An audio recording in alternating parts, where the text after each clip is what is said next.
தாருங்கள் தங்கள் காதுகளை.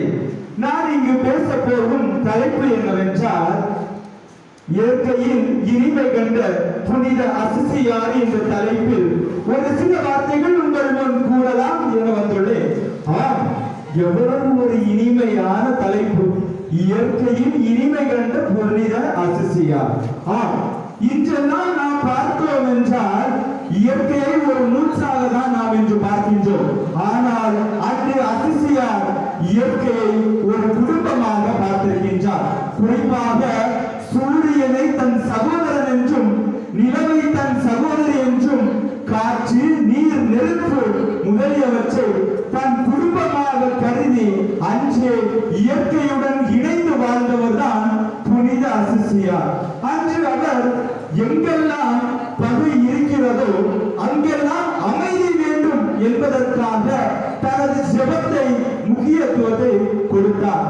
மேலும் இயற்கையில் முக்கியமாக பார்க்கின்றோம், மரத்தை ஒரு படைப்பாக கருதினார், எறும்பை ஒரு படைப்பாக கருதினார், விலங்குகளையும் ஒரு படைப்பாக கருதி அனைத்திற்கும் ஒரு உயிர் இருக்கிறது என்று இயற்கையை அவர் ஒரு குடும்பமாக நேசித்தார்.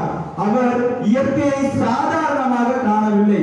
இயற்கையோடு இணைந்திருப்பவன் மற்ற மனிதர்களோடும் இணைந்திருக்கின்ற பொழுது அவன் அமைதியான ஒழுக்கமுடையவனாக இருக்கின்றார் என்று கூறுகிறார் புனித அசிசியார். இயற்கையை அவர் சாதாரணமாக எண்ணவில்லை.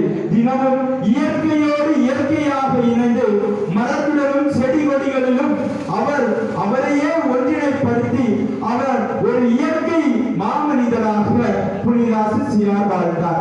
அதுபோலதான் இன்று நாம் குமரி மாவட்டத்தை பார்க்கின்றோம். நாம் குமரி மாவட்டத்தில் தமிழ்நாட்டில் எங்கும் இல்லாத இயற்கை கொண்ட ஒரே மாவட்டம் என்று சொன்னால் அது நம் குமரி மாவட்டம் தான்.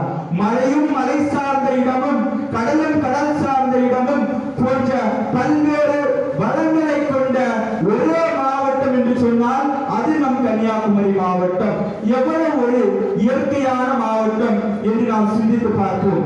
குறிப்பாக நாம் பார்க்கின்றோம், இவ்வளவு இயற்கை கொண்ட இந்த குமரி தற்பொழுது எதை நோக்கி சென்று கொண்டிருக்கின்றது? அன்று அசிசியார் எவ்வாறு இயற்கையோடு இயற்கையாக இருந்தாரோ அதுபோன்று இன்று நாம் இயற்கையோடு இயற்கையாக இருக்கின்றோமா? அதனுடைய இனிமையை நாமும் ருசிக்கின்றோமா என்று பார்ப்போம். நாம் இந்த குமரி மாவட்டத்தில் பார்க்கின்றோம். குமரி மாவட்டம் முன்பெல்லாம் எவ்வளவு மிக சிறப்பாக இருக்கின்றதோ ஆனால் இன்று அவ்வாறு இல்லை. குமரி பச்சை பசலென இருந்த குமரி இன்று பாலைவனத்தை நோக்கி செல்கின்ற காலம் வந்து கொண்டே இருக்கின்றது.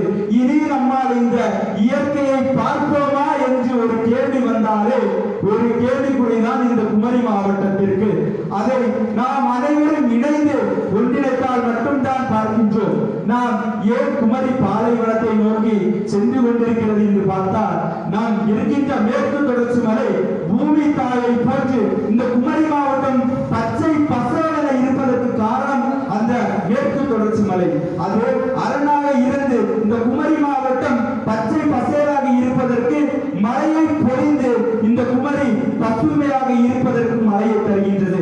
ஆனால் அந்த மழை இன்று சுக்கு நூறாக இடிக்கப்பட்டு செல்லப்படுகிறது.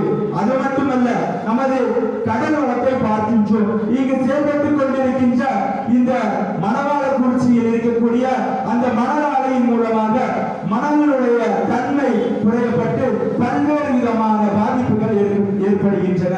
அது மட்டுமல்ல, இயற்கையான தாமிரபரணி ஆற்றை நாம் பார்க்கின்றோம். அதன் அருகில் இருக்கக்கூடிய அந்த மண்ணை எடுத்து தனியார் முதலாளிகளின் செங்கற்சூளைக்கு அனுப்பப்படுகின்றன.